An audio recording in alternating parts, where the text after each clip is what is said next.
Hello, third graders. Today we are on Chapter 6, Summer Days. The early summer days on a farm are the happiest and fairest days of the year. Lilacs bloom and make the air sweet and then fade. Apple blossoms come with the lilacs, and the bees visit around among the apple trees. The days grow warm and soft. School ends, and children have time to play and to fish for trouts in the brook. Avery often brought a trout home in his pocket, warm and stiff and ready to be fried for supper. Now that school was over, Fern visited the barn almost every day to sit quietly on her stool. The animals treated her as an equal. The sheep lay calmly at her feet. Around the 1st of July, the work horses were hitched to the mowing machine, and Mr. Zuckerman climbed into the seat and drove into the field. All morning you could hear the rattle of the machine as it went round and round, while the tall grass fell down behind the cutter bar in long green swaths. Next day, if there was no thunder to shower, all hands would help rake and pitch and load, and the hay would be hauled to the barn in the high hay wagon, with Fern and Avery riding at the top of the load. Then the hay would be hoisted, sweet and warm, into a big loft, until the whole barn seemed like a wonderful bed of timothy and clover. It was fine to jump in and perfect to hide in, and sometimes Avery would find a little grass snake in the hay and would add it to the other things in his pocket. Early summer days are a jubilee time for birds. In the fields, around the house, in the barn, in the woods, in the swamp, everywhere love and songs and nests and eggs. From the edge of the woods, the white-throated sparrow, which must come all the way from Boston, calls, "Oh, Peabody, Peabody, Peabody." On an apple bough, the phoebe teeters and wags its tail and says, "Phoebe, Phoebe." The song sparrow, who knows how brief and lovely life is, says, "Sweet, sweet, sweet interlude, sweet, sweet, sweet interlude." If you enter the barn, the swallows swoop down from their nests and scold. "Cheeky, cheeky," they say. In early summer, there are plenty of things for a child to eat and drink and suck and chew. Dandelion stems are full of milk. Clover heads are loaded with nectar. The Frigidaire is full of ice-cold drinks. Everywhere you look is life. Even the little ball of spit on the weed stalk, if you poke it apart, has a green worm inside. And on the underside of the leaf of the potato vine are the bright orange eggs of a potato bug. It was on a day in the early summer that the goose eggs hatched. This was an important event in the barn cellar. Fern was there, sitting on her stool, when it happened. Except for the goose herself, Charlotte was the first to know that the goslings had at last arrived.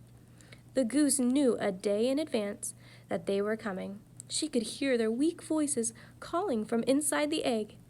She knew that they were in a desperately cramped position inside the shell and were most anxious to break through it and get out.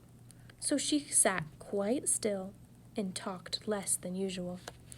When the first gosling poked its gray-green head through the goose's feathers and looked around, Charlotte spied it and made the announcement. "I am sure," she said, "that every one of us here will be gratified to learn that after 4 weeks of unremitting effort and patience on the part of our friend the goose, she now has something to show for it. The goslings have arrived. May I offer my sincere congratulations." "Thank you, thank you, thank you," said the goose, nodding and bowing shamelessly. "Thank you," said the gander. "Congratulations," shouted Wilbur. "How many goslings are there? I can only see one." "There are 7," said the goose. "Fine! 7 is a lucky number," said Charlotte. "Luck had nothing to do with this," said the goose. "It was good management and hard work." At this point, Templeton showed his nose from his hiding place under Wilbur's trough. He glanced at Fern and then crept cautiously towards the goose, keeping close to the wall. Everyone watched him, for he was not well liked, not trusted. "Look," he began in his sharp voice, "you say that you have 7 goslings. There were 8 eggs. What happened to the other egg? Why didn't it hatch?" "It's a dud, I guess," said the goose. "What are you going to do with it?" continued Templeton, his little round beady eyes fixed on the goose. "You can have it," replied the goose. "Roll it away and add it to that nasty collection of yours." Templeton had a habit of picking up unusual objects around the farm and storing them in his home. He saved everything. "Certainly, certainly," said the gander. "You may have the egg, but I'll tell you one thing, Templeton. If I ever catch you poking your ugly nose around our goslings, I'll give you the worst pounding a rat ever took." And the gander opened his strong wings and beat the air with them to show his power. He was strong and brave, but the truth is, both the goose and the gander were worried about Templeton, and with good reason.